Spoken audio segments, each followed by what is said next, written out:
પ્રકરણ 8 ત્રિકોણમિતિનો પરિચય. તો 8મું ચેપ્ટર છે ત્રિકોણમિતિનો પરિચય. તો અહીંયા ત્રિકોણમિતિ એટલે ત્રિકોણનું માપ. ત્રિકોણમિતિ એટલે માપ. તો ત્રિકોણમિતિના માપ વિશે અહીંયા આપણે જોવાનું છે. તો આ ચેપ્ટરની અંદર ત્રિકોણમિતિનો અર્થ ત્રિકોણનું માપ થાય.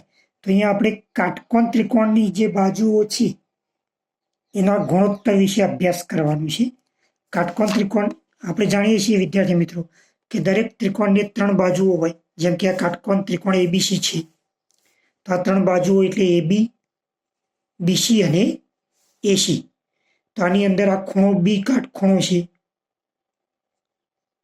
આ 3 બાજુઓ કહેવાય એબી, બીસી અને એસી. તો આ કાટખૂણાની સામેની બાજુ એસી છે એને કર્ણ કહેવાય. અને આ બંને કાટખૂણો બનાવતી બાજુઓ છે. એટલે કુલ 3 બાજુઓ હોય. તો આ બાજુઓમાંથી કોઈ પણ 2 બાજુનો ગુણોત્તર લઈએ તો એવા 6 ગુણોત્તર બને.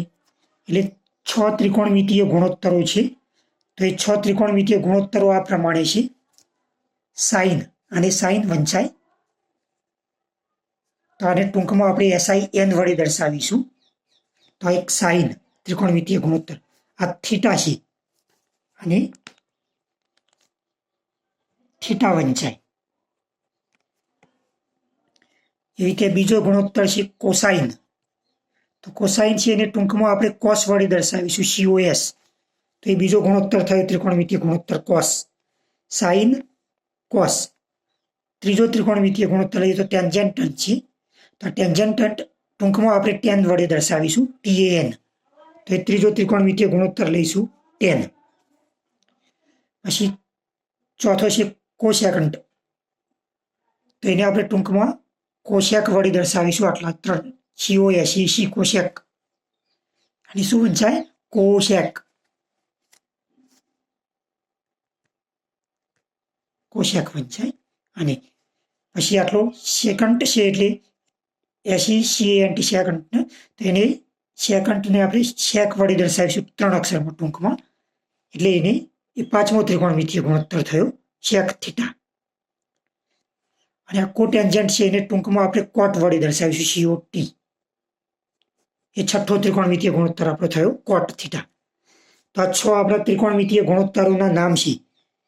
આ sine theta, cos theta, tan theta, cosec theta, sec theta અને કોટ થીટા.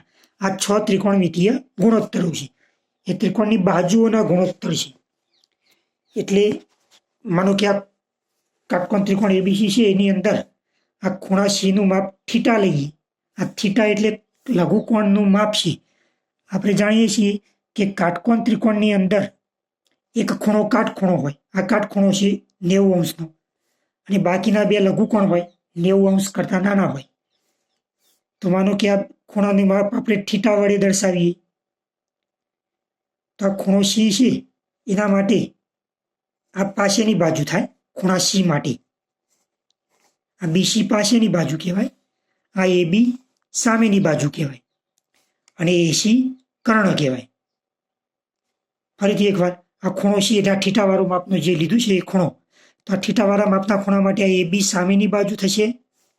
આ ખૂણાની સામેની બાજુ કહેવાય. અને આ બીસી પાસેની બાજુ અને એસી કર્ણ. એ જ રીતે આ ખૂણા એ માટે આ બીસી છે એની સામેની બાજુ બીસી કહેવાય. અને એબી પાસેની બાજુ કહેવાય. અને એસી કર્ણ કહેવાય. તો અહીંયા આપણે થીટા દર્શાવેલું છે સૂત્રમાં. તો આ થીટા માટે આ પાસેની બાજુ થશે. ટૂંકમાં બા લખું છું. અને આ સાબા થાય સામેની બાજુ. અને આ કર્ણ થાય. આ ખૂણા સી માટેની વાત છે. જ્યારે ખૂણા એ માટે બદલાઈ જાય આ સામેની બાજુ બની અને આ પાછળની બાજુ બની. અને આ કર્ણ તો કર્ણ જ રહેશે. હવે આ જે 6 સૂત્ર છે મેઇન એના પરથી આપણે બાકીના બધા સૂત્રો સમજવાના છે. તો આપણે આ ત્રિકોણની બાજુઓ પરથી આ સૂત્રો સમજીશું. સૂત્રો થોડા વધારે છે એટલે થોડી પ્રેક્ટિસ કરજો અને વિડીયો વારંવાર રિપીટ કરીને જોજો. એટલે આપણે આનો હવે ઉપયોગ કરીને સૂત્રો સમજીએ આના પછીના વિડીયો.